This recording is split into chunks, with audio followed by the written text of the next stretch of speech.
continuidade ao nosso terceiro passo, a ideia é a avaliação agora do estado limite último. Bom, para a avaliação do estado limite último, como trata-se de uma aula expositiva, eu vou naturalmente fazer de uma forma mais simplificada, utilizando tabelas que eu formatei, que eu criei aqui para auxílio do nosso curso de estrutura de aço, mas naturalmente no curso regular de 40 horas trabalhamos com o passo a passo de uma forma mais matemática, tá? Além de trabalhar com tabelas também para simplificar o trabalho de vocês, trabalhamos também de uma forma muito mais matemática, né, muito mais rigorosa desse ponto de vista aqui teórico, tá?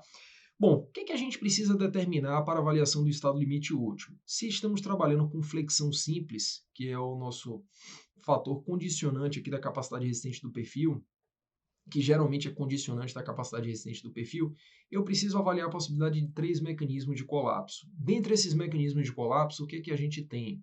Temos flambagem local da alma e flambagem local da mesa, que é uma avaliação, digamos assim, da perda de estabilidade dos componentes de seção transversal. Então, o aço, como ele é constituído, perfil I nesse caso, por elementos de paredes mais delgadas, se comparado a outros tipos de materiais, como concreto, madeira, enfim, e outros tipos de materiais, temos que avaliar essa questão de estabilidade local. Então, flambagem local da alma e flambagem local da mesa, o que geralmente é retratado aqui na literatura técnica para os perfis laminados de seção transversal I.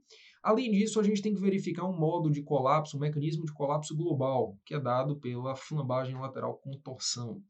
Bom, a flambagem lateral com torção, pessoal, vai depender bastante do espaçamento entre contenções laterais. Notem que no início a gente não definiu nada disso, porque num projeto inicialmente eu não sei exatamente qual é o espaçamento necessário, o que é que eu devo efetivamente utilizar como travamento lateral. Então a gente vai discutir aqui nessa nossa segunda parte da aula.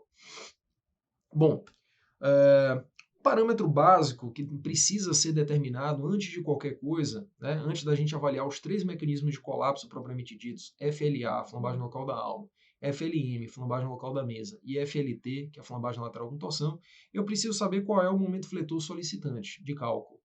Então, nesse contexto, por se tratar de uma avaliação do estado limite último, eu preciso utilizar um carregamento sobre a viga no estado limite último.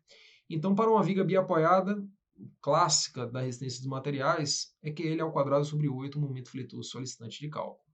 Então, 9,6 kN por metro, que é o momento fletor solicitante, 7,433 ao quadrado, que é o vão livre da peça, dividido por 8, vezes 100. Então, o que a gente tem aqui é um momento fletor solicitante de 6.630 kN/cm. Perfeito? Bom, e vamos entender agora como é que funciona a tabela que eu propus aqui, que eu concebi para avaliação mais fácil do estado limite último. Bom, a tabela é constituída, pessoal, por uma série de perfis na sua coluna principal à esquerda. Temos aqui a segunda coluna, o nosso material de aula do curso principal de 40 horas, e que ela é basicamente dividida da seguinte forma. A primeira coluna à esquerda, ela lista uma série de perfis principais. Então aqui eu separei alguns perfis, né, para a gente não colocar uma tabela muito extensa. A segunda coluna retrata um momento de plastificação total resistente de cálculo, que é um momento máximo que pode ser suportado por uma seção de aço, pelo menos é assim que a gente idealiza aqui na nossa literatura técnica. As colunas de número 3 e número 4, momentos resistentes para FLA, flambagem local da alma, e FLM, flambagem local da mesa, em kN/cm. E a última parte da coluna, a partir da coluna 5, é o momento resistente, considerando o fator CB unitário, 1,0, que é a avaliação da flambagem lateral com torção. Então, notem que a gente colocou alguns valores de referência para cada perfil, que é o comprimento LBP e o comprimento LBR. São dois comprimentos de referência para caracterização e classificação das vigas do ponto de vista FLT. E aqui notem que na minha coluna eu tenho LB variando de 50 centímetros até 500 centímetros, que é justamente a distância entre contenções laterais do perfil. Bom, vamos avaliar primeiro, pessoal, o comparativo entre o momento fletor solicitante de 6.630 versus os momentos fletores resistentes associados a FLA e FLM. Bom, temos o perfil W de 310 por 23,8. Se a gente avaliar aqui a FLA e FLM, o momento resistente para esses dois mecanismos de colapso é 10.450 e 10.450, ou seja, eu tenho uma capacidade resistente muito superior ao que eu tenho efetivamente atuante no elemento estrutural, tá? Bom, agora vem a nossa decisão principal. Como é que eu escolho a distância entre contenções laterais? aqui para o meu perfil principal. Bom, eu verifico comparativo entre o momento fletor solicitante de 6.630 e as informações contidas na tabela. Por exemplo, se eu adotar aqui um comprimento, uma distância entre contenções laterais de 200 centímetros ou 2 metros, eu tenho um momento resistente de 7.375. Então, ele atende ao meu momento fletor solicitante.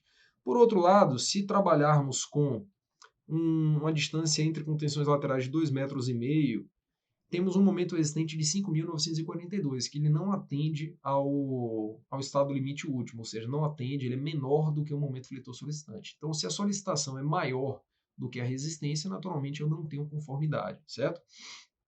Então, fica claro pela nossa tabela que o comprimento entre contenções laterais ideal é compreendido entre 2 metros e 2,5 metros.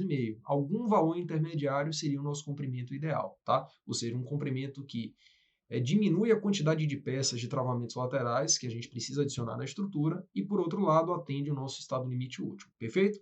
Mas vamos considerar aqui, pessoal, que a gente tenha uma distância entre contenções de 200 centímetros.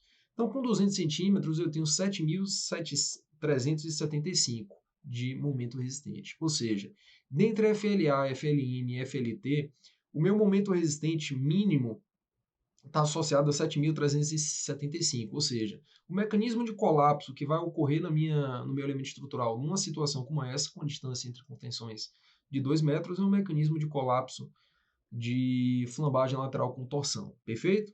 Bom, nesse caso específico, como a distância entre contenções é de 2 metros, ou seja, compreendido entre 82 centímetros e 243, significa que a nossa viga pode ser tipificada como uma viga intermediária.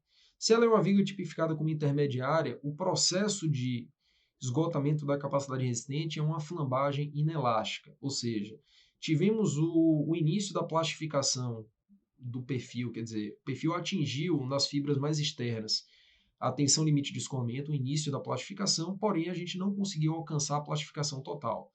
E por que, Alberto? Porque antes de atingir a plastificação total da seção transversal, tivemos um processo de flambagem lateral com torção, ou seja, um processo de flambagem inelástica, já que a gente atingiu a tensão limite de escoamento do material. Bom, então era basicamente, pessoal, o que tínhamos para falar, o que tínhamos para mostrar aqui na nossa dinâmica de curso, certo? Bom, só para concluir, o nosso ratio aqui para o estado limite último, nesse caso, ele totaliza aqui cerca de 64%, tá? 64, não.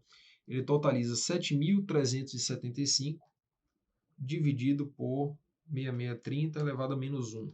Então, temos um ratio aqui em torno de 90%, perfeito? Bom, então aqui a gente conclui a nossa aula expositiva, né? Espero que vocês tenham entendido bem como é que funciona a nossa dinâmica aqui no HCT e espero que vocês se matriculem aí no curso de 40 horas, no nosso curso regular. Grande abraço a todos e até a próxima, pessoal.